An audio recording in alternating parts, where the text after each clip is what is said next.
Oi, pessoal, tudo bem? Espero que vocês estejam bem. Estamos aqui para mais uma sexta-feira de estudo e é a nossa última sexta-feira. Poxa vida, né? Estamos finalizando a apostila 3, que é a apostila final, e essa é a unidade final, a unidade 21. E para fechar com chave de ouro, a gente vai falar de um negócio meio radioativo, meio perigoso, certo? Que o tema da nossa unidade é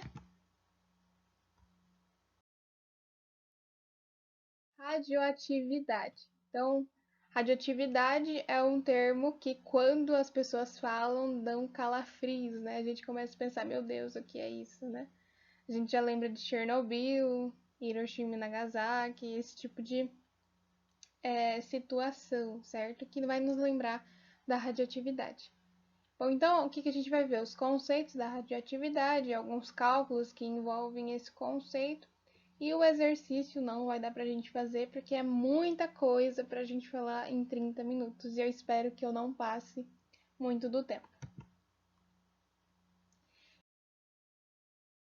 Então tá, a gente vai começar definindo o que é radioatividade em si, né? Então a radioatividade vai ser um fenômeno que acontece no núcleo do átomo, certo? Então a maioria das vezes quando a gente vai estudar o átomo, a gente vê a eletrosfera, que vai fazer parte das ligações. A radioatividade vai estar ligada com o núcleo do meu átomo. Então, ela vai emitir partículas e radiações eletromagnéticas do núcleo dela. Isso porque esse átomo que está emitindo essas partículas ou radiação é um átomo com núcleo instável. E esse é o movimento que ele faz para que ele adquira estabilidade, certo? Na natureza, todos os elementos, todas as substâncias vão procurar por uma maior estabilidade. Então, é por isso que o fenômeno da radioatividade vai acontecer. Então, é um fenômeno exclusivamente nuclear, e foi como eu falei, isso vai acontecer no núcleo. E o que essas partículas e radiações que são emitidas pelo núcleo, a gente pode chamar de radionucleotídeos ou radioisótopos. É mais normal a gente falar de radioisótopos, né, esse termo radioisótopos, do que o radionucleídeos, certo? Mais fácil a gente falar radioisótopos.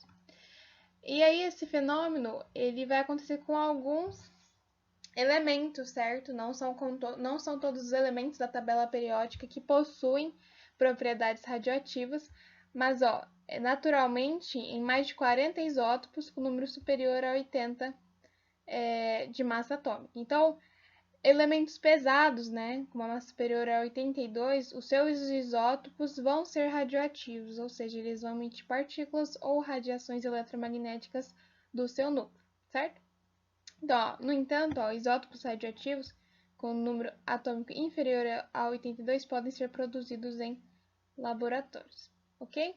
Então, essa é a definição geral do que é a radioatividade.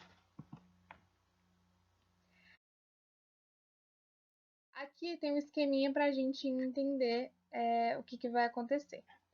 A gente tem um núcleo estável, então um núcleo estável ele não vai fazer nenhum movimento, não vai emitir nada, porque ele não quer sair da sua estabilidade, ele vai permanecer dessa maneira. Já o núcleo que tem um excesso de energia, então uma instabilidade, ele vai ser um núcleo radioativo, ou seja, ele vai tender a emitir partículas para eliminar esse excesso de energia que se encontra no núcleo dele. Então, o que ele pode emitir? Ele pode emitir uma radiação em forma de onda eletromagnética, que a gente vai chamar de radiação gama. Esse símbolo aqui é uma letra do alfabeto grego que a gente chama de gama, certo? A gente vai entender melhor o que cada radiação é, tá? Mas essa é a radiação gama, que é uma onda eletromagnética. Ou ele pode emitir na forma de matéria, partículas. Ele pode emitir partículas. Aí a gente vai chamar de radiação alfa ou radiação beta, certo? No próximo slide, agora, a gente vai entender quais são esses tipos de radiação. Radiação alfa, beta e gama. O que elas são, quais são suas propriedades e características. Então, bom, aqui a gente tem as radiações alfa, beta e gama. Vamos começar pela alfa. A alfa tem esse símbolo a letra grega alfa, com um índice 2 e uma potência 4, tá? Então, o que significa ter esse índice 2 e essa potência 4?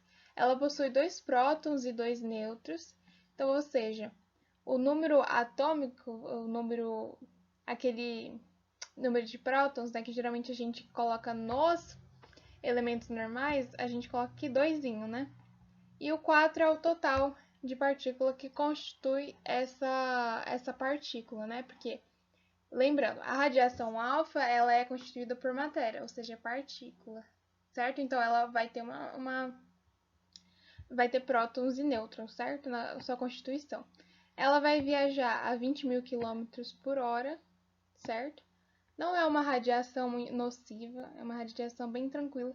A gente vai ver no próximo slide também como que essas radiações elas vão interagir com o meio, elas vão interagir com objetos, certo? Então a gente vai ver isso mais pra frente. A radiação beta é uma radiação intermediária. Então eu disse assim que a radiação alfa ela é levemente tranquila, então ela não vai ser muito nociva, principalmente para nós. Ela não vai ter um poder de penetração nos objetos alta. Beleza? A gente vai ver isso no próximo slide. A beta, o símbolo dela vai ser o B, um zerinho aqui e menos 1. Então, ó, são elétrons sem massa e possuem carga menos 1. Tá? Então, ela possui uma carga menos 1. A radiação beta. Ela tem 95% da velocidade da luz, que é aproximadamente 285 mil quilômetros por segundo. Então, é uma velocidade muito alta. Então, à medida que eu vou aumentando a velocidade e ela vai sendo mais próxima da luz, mais nociva vai ser a minha radiação. Então, a beta vai ser uma radiação intermediária, quanto à sua penetração em objetos. A gama, que é a mais perigosa de todas, o símbolo dela é o gama, do alfabeto grego, um zerinho aqui, um zerinho aqui. Por que zero tanto no índice quanto na potência? Porque ela é uma onda eletromagnética, então ela não vai ter nem carga e nem massa, ela não vai ter massa. Então, são ondas eletromagnéticas, ó, com carga e massas nulas, como eu disse. Por isso que tem um zerinho nos dois índices. E essa radiação, ela vai ter uma velocidade igual à da luz. Então, é 300 mil quilômetros por segundo. Então, é uma velocidade absurda, né? A velocidade da luz é muito alta. Então, o poder de penetração dela em corpos, em objetos, vai ser muito alto. E é o que a gente vai conseguir observar no próximo slide. Nesse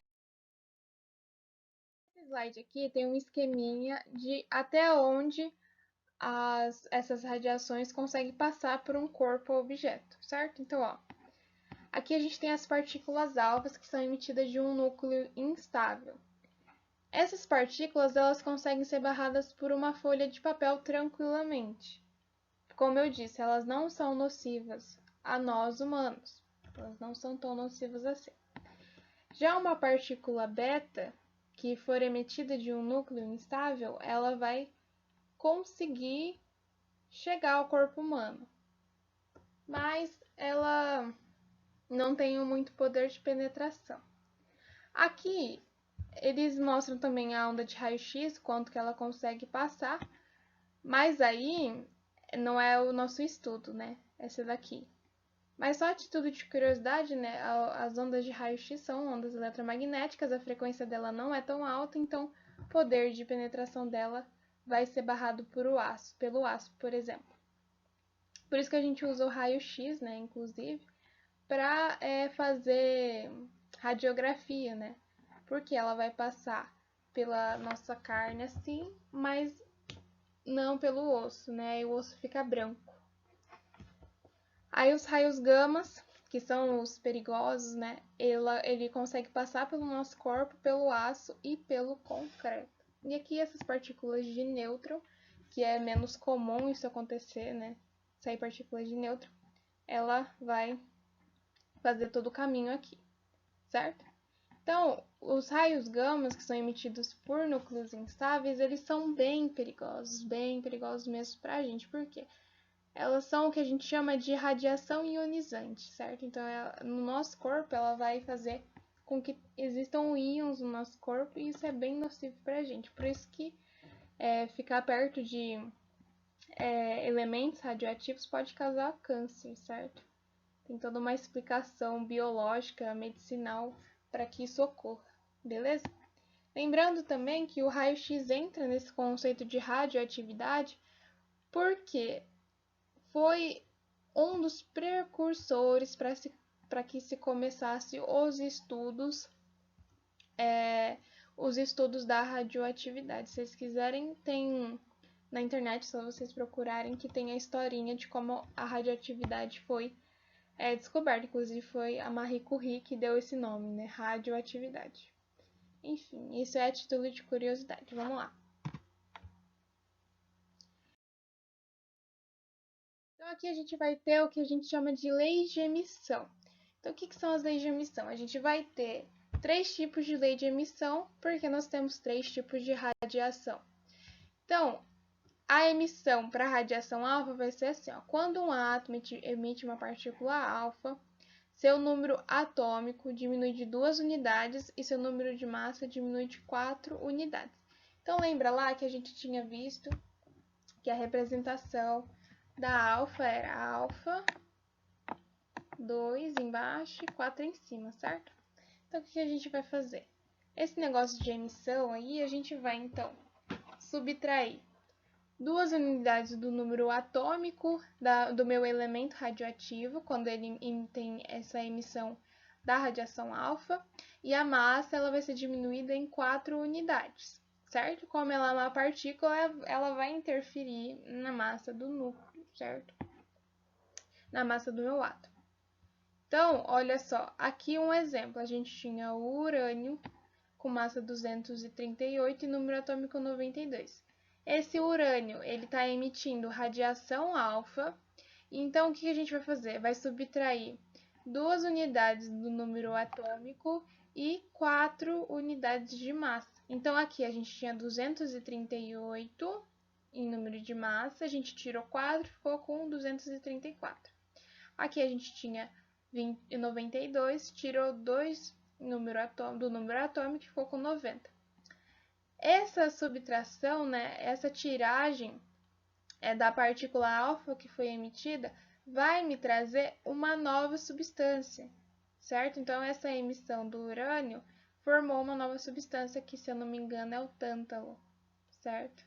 É o talho, alguma coisa assim. É esse elemento aqui.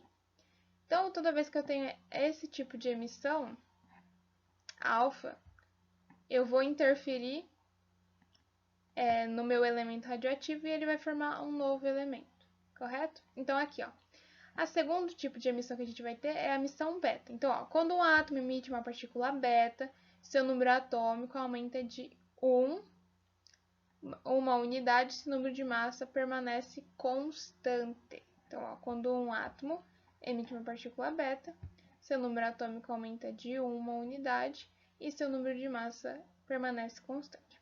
Então, aqui, ó, a gente tem como se representa a radiação beta, que a gente viu lá nos primeiros slides, que aqui é 0, a massa é 0, mas a gente tem aqui, ó, a carga menos 1, beleza?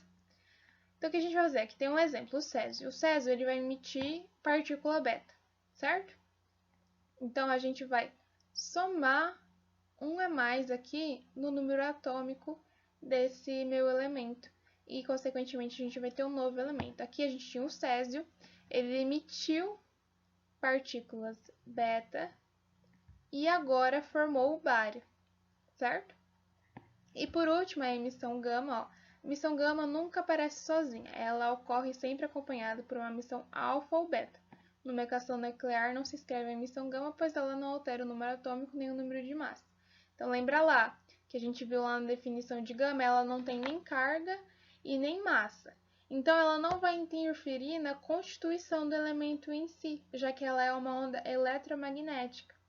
O que vai interferir mesmo na característica e na propriedade desse meu elemento é a emissão alfa e a emissão beta. Então, a emissão gama sempre vai estar acompanhada ou uma das duas. Então, às vezes, ele emite uma radiação alfa junto com a gama ou uma radiação beta junto com a gama, certo? Bom, então, ó, aqui a gente vai ter uma equação que a gente vai usar nesse conceito de radioatividade, que são as equações de desintegração. Então, já tem um nome, vai ser desintegrar o nosso elemento, é como uma série de desintegração. Então, ó, durante uma série de desintegração, a soma dos números de massa e a massa atômica permanecem constante. Então, vamos ver um exemplo aqui. Então, a gente tem a família radioativa do tório, parte-se do... é o tório, esse daqui. Então, aquele TH que a gente viu antes era tório, porque é escrito em latim, então é tório. Mas, enfim. Então, ó, a gente tem aqui ele com a massa atômica de 232 unidades e o número atômico é de 90. Então, a gente vai chegar, depois da desintegração, ao chumbo com massa 208 e número atômico 82. Então, a pergunta vai ser a seguinte: quantas partículas alfas e betas são emitidas durante esse processo? Então, o que é isso daqui? A gente tem um ponto de partida e um ponto de chegada. Então, o tório é um elemento radioativo, certo? Então, ele vai emitir essas partículas alfas e betas. O que a gente quer saber é quanto de partícula alfa e beta eu vou emitir desse meu elemento radioativo que é o tório para eu chegar ao chumbo, certo? Por isso que é a equação de desintegração. Eu vou desintegrando esse elemento até chegar a esse daqui. Então, a resolução vai ser o seguinte. A gente tem o tório, aqui uma seta para indicar o nosso processo. Aqui x, 4, 2. Ó, a gente tem uma partícula alfa mais y, 0 menos 1. Por quê? Por que x e y? Porque eu quero saber a quantidade de alfa que eu estou liberando e a quantidade de beta que eu estou liberando. E aqui, por fim, mais o chumbo. Certo? Ficou claro? Então, ó, x aqui porque eu quero descobrir e y aqui também porque eu quero descobrir. Então, ó, para os índices superiores do número de massa, ó, então a gente faz 232 igual, ó, a 4x, ó, porque é massa. Então, 4 da alfa, então fica 4x mais 0 vezes y. Então, a massa de beta é 0. Então, eu vou multiplicar esse y por 0, mais 208. Então, o que a gente vai fazer aqui, ó? 232 igual a 4 vezes x mais 208. Beleza? Ó, vai ficar 4x igual a 24, então x vai ser igual a 6. Então, aqui eu estou descobrindo o número de massa, que x é igual a 6. E para os índices inferiores, que vai ser o número atômico, eu vou fazer 90, ó, que é o número atômico do tório, que é o nosso ponto de partida aqui da equação de desintegração, que vai ser igual a 2, ó, o número atômico de alfa é 2 vezes x, que é o que eu quero saber também, menos y. Esse 1 aqui, menos 1 aqui, fica meio que subentendido aqui, tá? Ó. Deixa eu só escrever aqui para vocês. É subentendido, tá? Mais 82, que é aqui do chumbo. Então, vai ser 90 igual a 2 vezes 6, menos y mais 82. Aqui, ó, o valor de x já foi encontrado, a gente já sabe, né? Que é x, que é 6, quer dizer. Então, o valor de x a gente encontrou aqui atrás. Vai ficar 90 menos 94 menos y, e y igual a 4. Assim, são emitidos 6 partículas alfa e 4 partículas beta, certo? Já que as partículas alfa vão interferir na massa, especificamente, a gente vai usar um número de massa para encontrar o quanto de partículas alfa eu liberei. E como a partícula beta vai interferir no número atômico exclusivamente, já que ela não interfere no número de massa, então a gente usa o número atômico para se encontrar o quanto de partícula beta foi emitido. Fez sentido para vocês?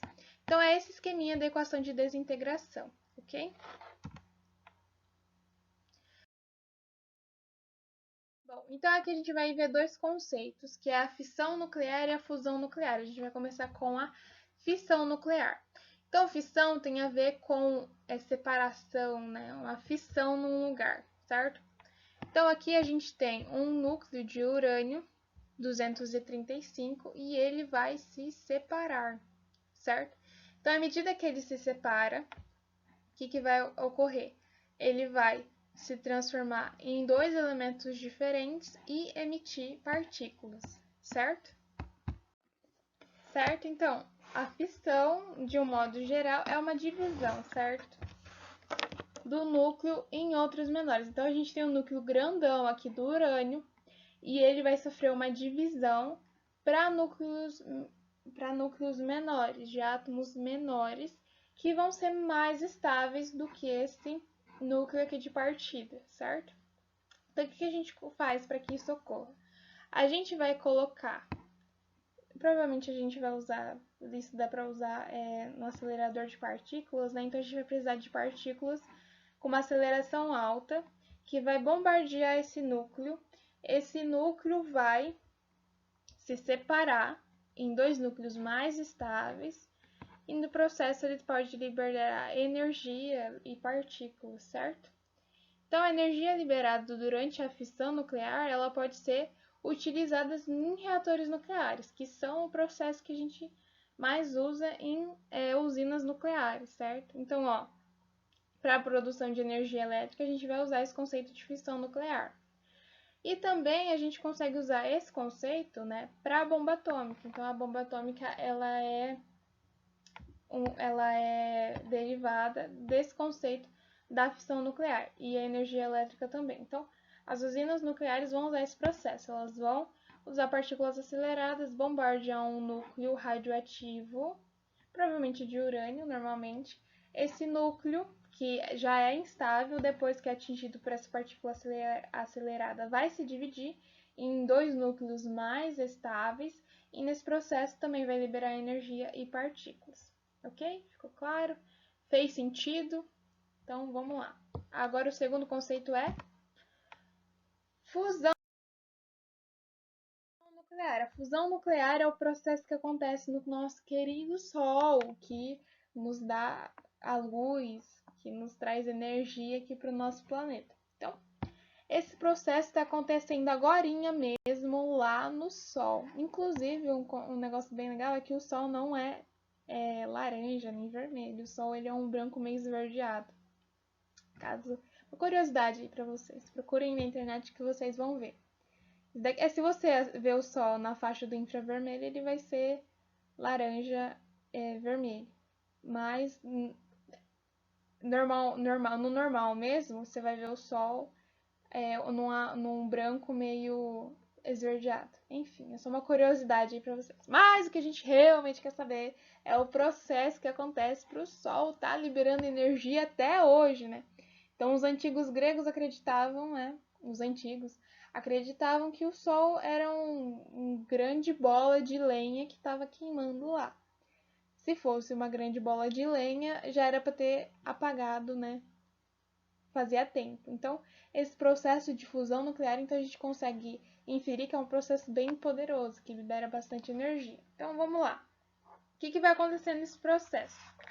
Então, a fusão nuclear, ela corresponde à junção de dois ou mais núcleos leves, que são pequenos, originando um núcleo maior. Então, fusão. Fusão é a junção. Então, a gente vai juntar, certo? Então, enquanto a fissão separa, a fusão junta, certo? Então, vamos lá, ó.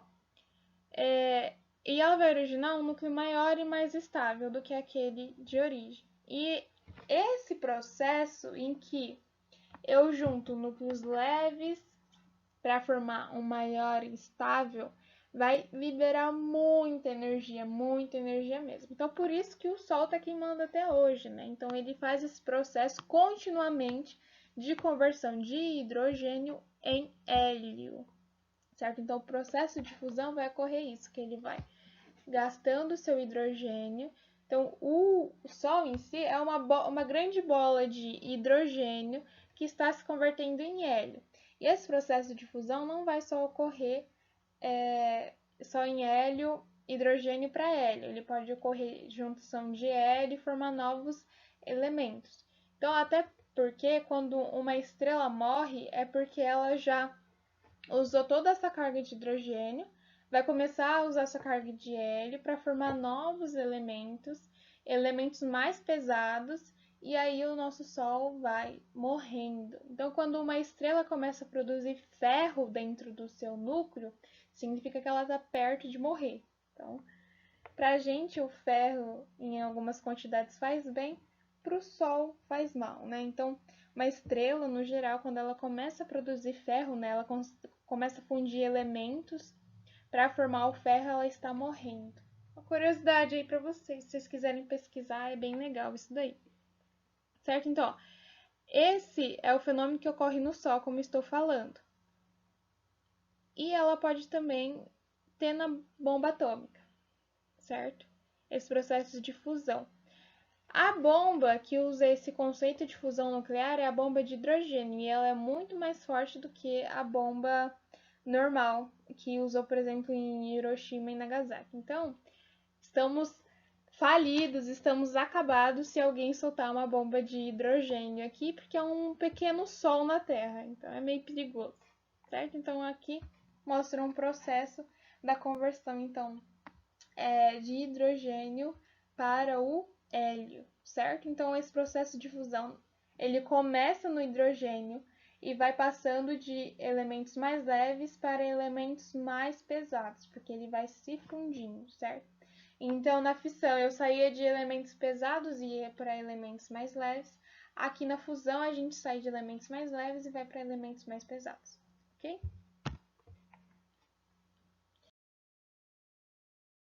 Bom, então, como tudo na natureza vai ter uma velocidade, a radioatividade também tem cinética. E cinética é o estudo da velocidade em reações químicas, que a gente acabou aprendendo lá na unidade de cinética. Só que a cinética da radioatividade vai ser um pouquinho diferente, e a gente vai observar isso agora. Ó. Então, ó,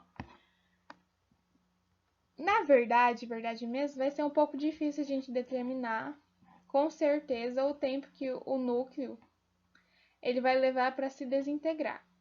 Então, lembra lá, a gente vê a equação de desintegração, e essa equação de desintegração vai ter um tempo para ela ocorrer, para que essas partículas alfa e beta sejam liberadas. Só que a gente pode fazer alguns cálculos que pode prever mais ou menos o tempo em que esse núcleo vai demorar para ele se desintegrar. Então, ó, uma amostra de elemento radioativo, com o passar do tempo, em função da atividade nuclear, a quantidade desse radioisótopo vai diminuir. Então, à medida que o meu elemento radioativo vai se desintegrando, a minha quantidade de radioisótopo vai diminuindo com o tempo. Só que aí a gente tem que saber o quanto de tempo que vai demorar para isso acontecer, certo?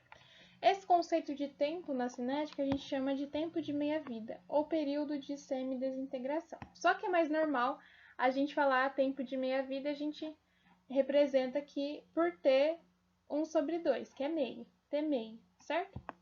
Então, ó, é o tempo necessário para a quantidade, massa ou número de átomos ou potencial de radiação de um isótopo radioativo presente em uma amostra se reduz à metade. Então, a gente quer saber o tempo que eu vou precisar para que os radioisótopos eles sejam parados na metade. Então, que eles reduzam a metade, certo? Do que eu tinha. Então, a gente tinha 100% no começo. Com o passar do tempo, a gente vai ter 50%, 25%, 12,5%, certo? Então, ó, aqui a gente tem M como massa inicial, ou número de átomos, então M0. Aqui a gente vai ter a massa, o número de átomos após o número de meia-vida. Então, vai ser sempre a massa inicial, aí a gente divide por 2. Aí, a massa que a gente tinha aqui divide por 4. A massa que a gente tinha aqui, ou divide por 8. Por isso que, ó, de 100% vai 50%, depois 25%, aí 12,5% e assim por diante. Sempre vai pela metade, certo? Então, vai ser M igual a massa inicial dividido por 2 sobre n. E o número é de meia-vidas percorridas. Então, o quanto que já percorreu, a gente coloca nesse índice n.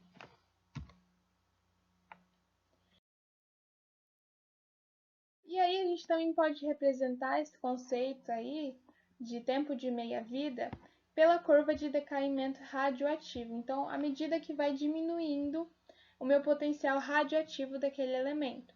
Então, ó, relacionando o número de átomos ou massa de um radioisótopo e o tempo, observaremos o seguinte gráfico. Então, ó, é uma hipérbole, né? Ou seja, é inversamente proporcional. À medida que eu aumento no eixo Y, eu diminuo no eixo X, certo? Então, ó, vai diminuindo com o passar do tempo. Então, um elemento radioativo, ele vai perdendo o seu potencial de emissão de partículas, certo? De radiação. Então, é isso que a gente consegue expressar através do tempo de meia-vida. E esse tempo de meia-vida nos ajuda a determinar quanto tempo que vai demorar, por exemplo, num ambiente que foi contaminado por objetos radioativos, quanto tempo que vai demorar para decair, né? O decaimento radioativo, certo? Então, aqui sempre vai ser representado por uma hipérbole, certo? Por essa curvinha aqui. Beleza?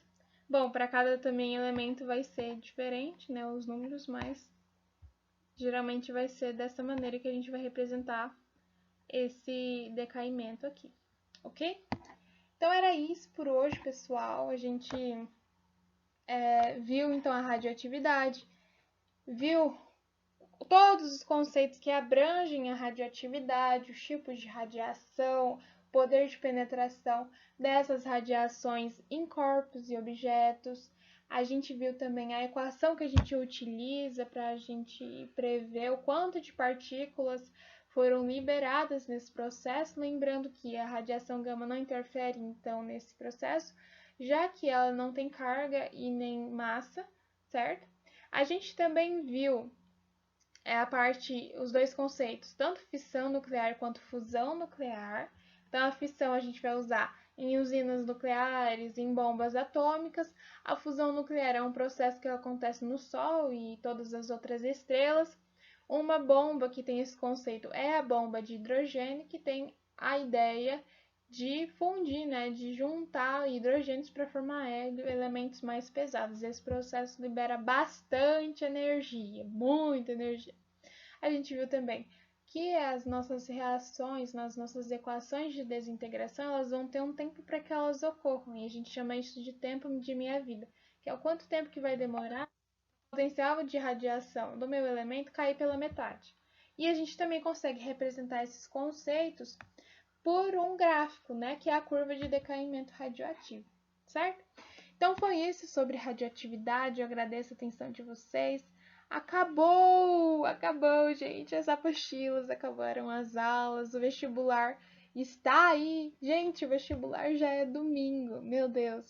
Gente, muita boa sorte, que vocês fiquem tranquilos, que vai dar tudo certo, que vocês vão conseguir passar. Se não for dessa vez, é só estudar um pouco mais, que vocês conseguem, certo? Então não desanime, um dia antes, durma bem, certo? Durma bastante, leve água, não esqueçam, para se hidratar, para oxigenar o cérebro. Não esqueçam da caneta, da ficha, do documento, certo?